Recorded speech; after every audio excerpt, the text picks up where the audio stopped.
Ready?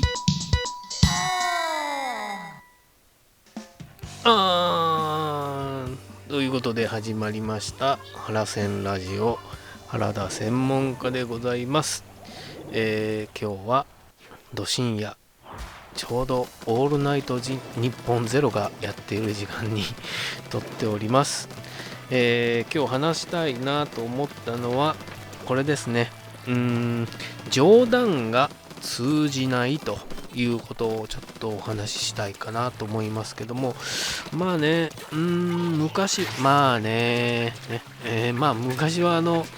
いろんな冗談が通じてたんですよね。それこそ象徴的なのはって思うのは、八尾純一さんの UFO 特番とかね、あれは冗談というか、嘘の共有というかね、半分信じて半分冗談でみたいな、なんていうんですかね、半々でそういった冗談を楽しんでいた時代があったわけですね。それこそ本当に UFO 特番もそうですし、あとは心霊現象的な特番も昔は多かったですよね。何ですか、廃墟に行って幽霊が出るのかどうかとか、あとはもうこれが一番そうかなって思うのは、水曜スペシャルですよ。川口博探検隊、あれね、相当のね、頭が2つある蛇を追うとか、世界一怖いなんか猛獣が出るとか、ピラニアとかね、人食い魚ピラニアとかね、ああいうのも情報が少なかったからといえばそうかもしれませんが、そういった半信半疑を楽しめていた時代が80年代のテレビだったとは思うんですよ。ただここ2020年代にそういうことをすると、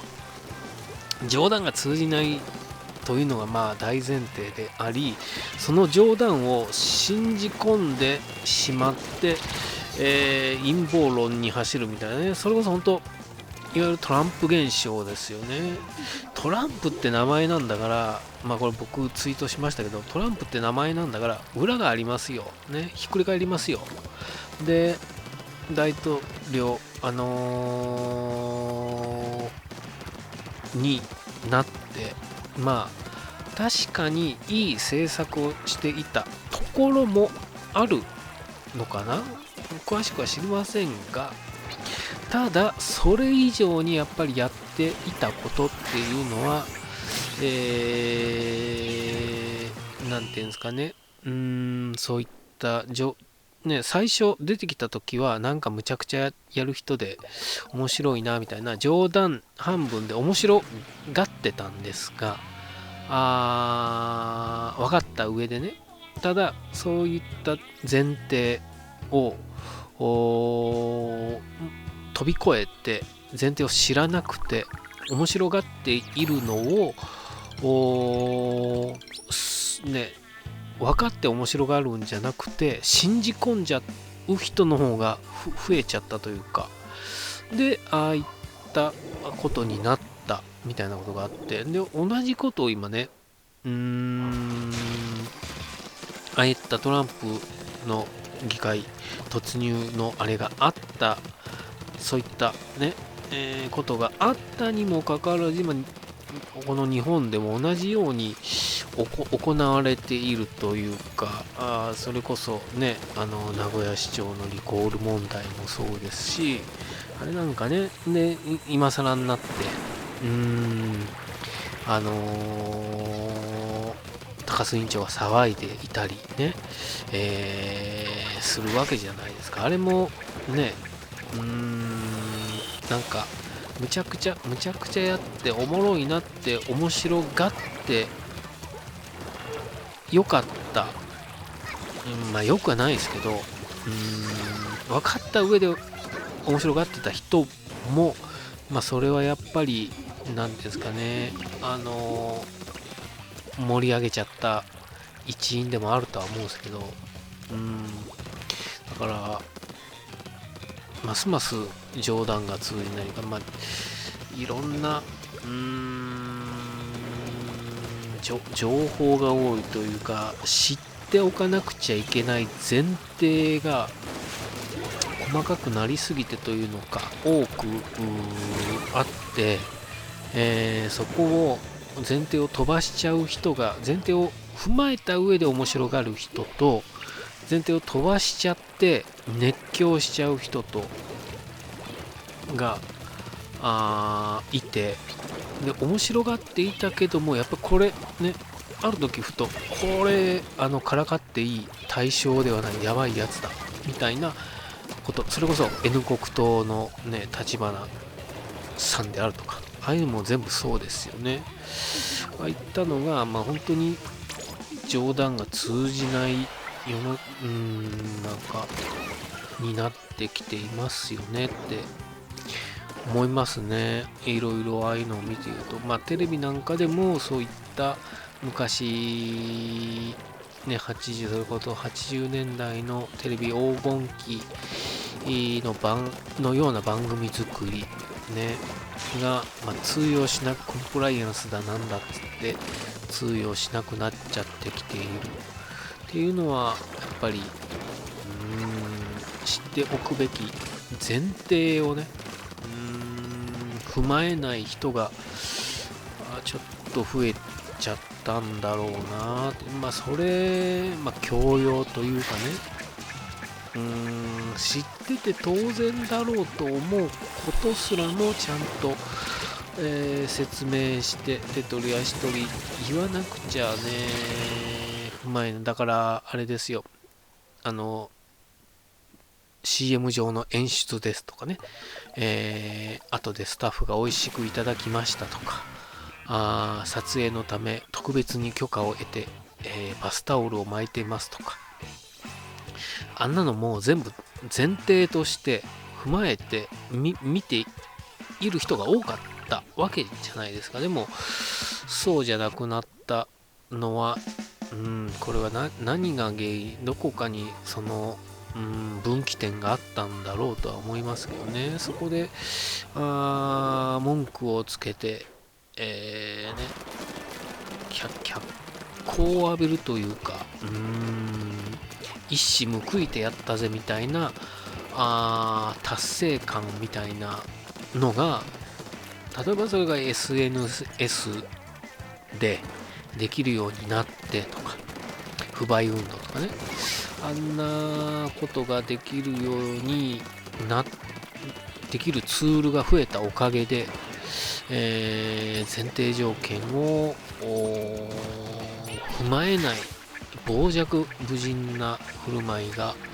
まかり通ってきちゃっているんではないかなと思いますね。分かるだろうっていうことがも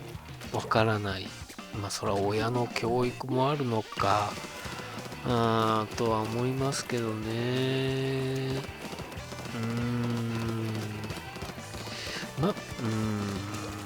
っていうのをね、何を見てそれをねこう憂いているのかっていうのは、やっぱりアイドルの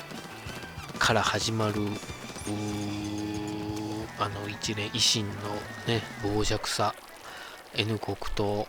あの辺ね、それこそトランプ J トランプだ J アノンだって言われてるようなところに対しては本当にそもそも論というかね、自民のあれもそうですよ、本当そもそも論ですよね。っていうのは思いますね。だからそれはね、逐一伝えるというか言わなくちゃいけないのかなとかっていうのはもっと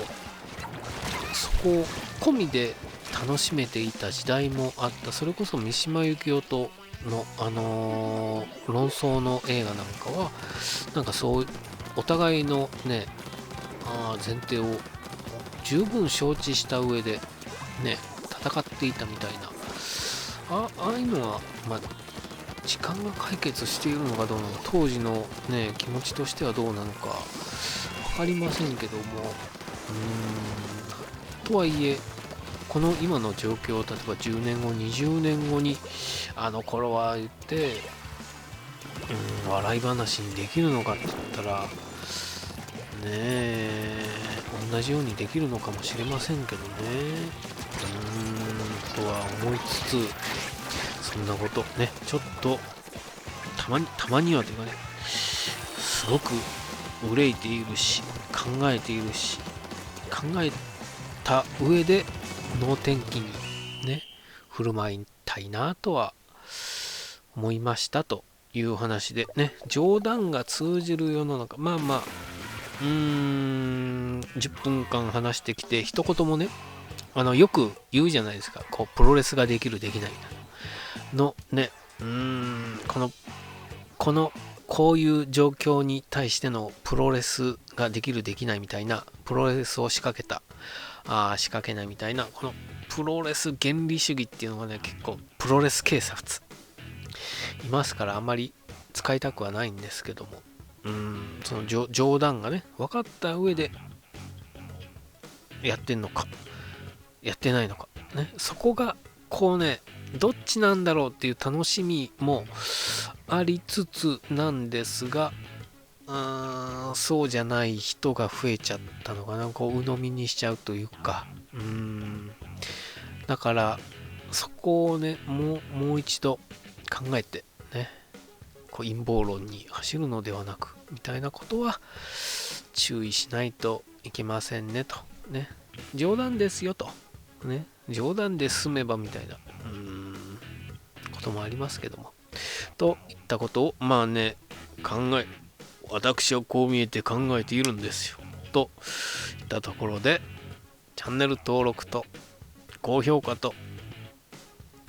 よろしくお願いします。ありがとうございました。